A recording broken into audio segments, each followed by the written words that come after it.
So the Stephen King adaptation Dead Zone it was just released on Scream Factory on a collector's edition very recently on Blu-ray and is now streaming also on Netflix, at least Canadian Netflix. That's where I found it, and it's been streaming there for like a month and a half since I've noticed.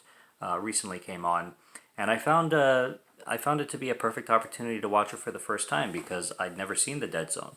I've heard about it. I knew Christopher Walken is the star and kind of the basic premise of it, but have definitely never seen like any of it, not even a clip. And since I'm a collector of Scream Factory releases, and since it was on Netflix, I figured I'd check it out first and see how it is. And definitely will be buying it on Scream Factory because I really, really loved this film. I thought it's one of the better Stephen King adaptations. I thought Christopher Walken does a great job playing the character he does, as he pretty much does in all films.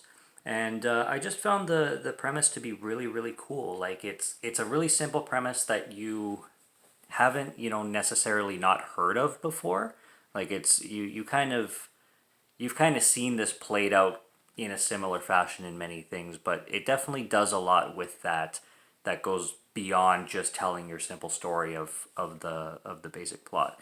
And the basic plot is basically you have this, I believe, high school teacher played by Christopher Walken who gets into an accident. He's put into a coma for 5 years, and when he comes out of his coma, he has psychic abilities.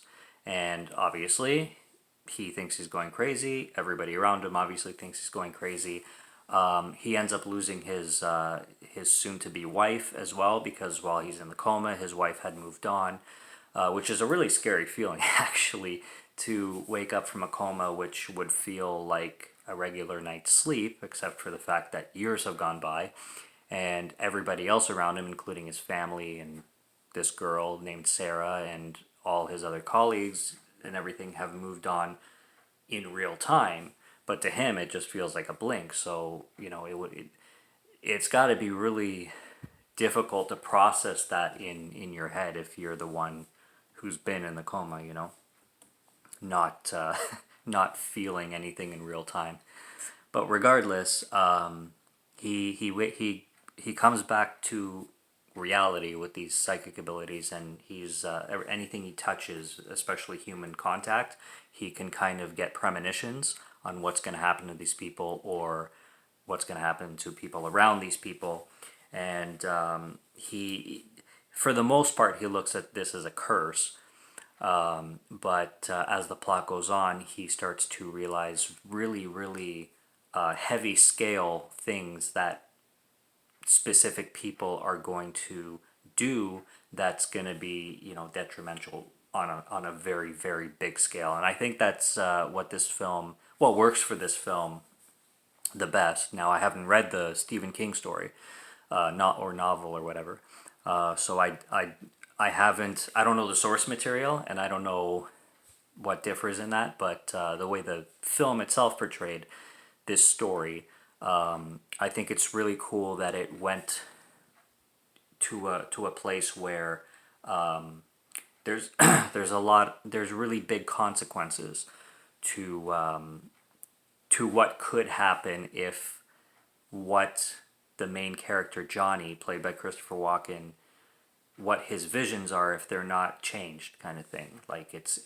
not just it's not just a couple people getting into accidents that he foresees in the future. It's much bigger things. So that was cool. Performances are amazing all around. It definitely feels 80s. It's got kind of like a gothic feel. I love that this film was pretty much all shot in Canada too, Niagara on the Lake to be specific. A lot of the stuff was filmed around Niagara on the Lake.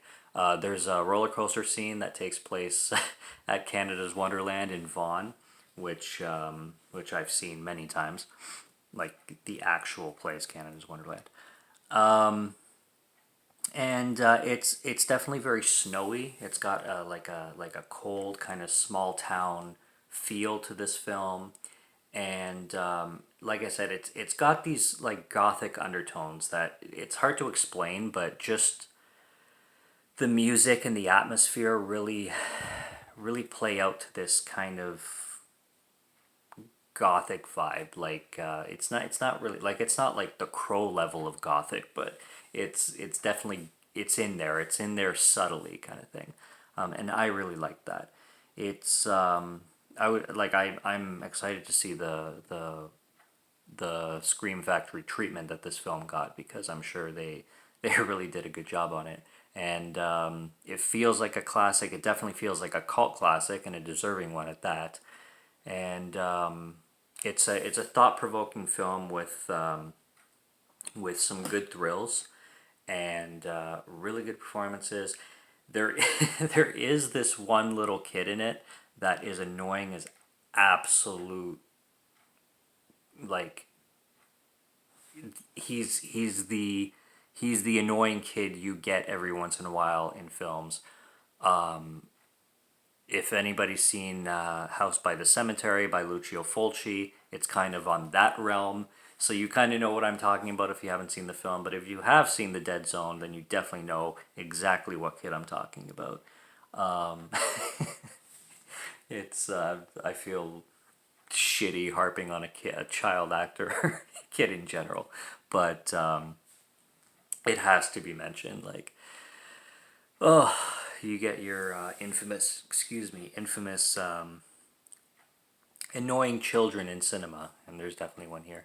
But yeah, it's a cool film. It's a cool '80s flick, and it's an awesome Stephen King adaptation. Martin Sheen plays the villain. He plays an awesome villain at that, and it's worth checking out. So go find The Dead Zone where you can. Like I said, it's on Netflix.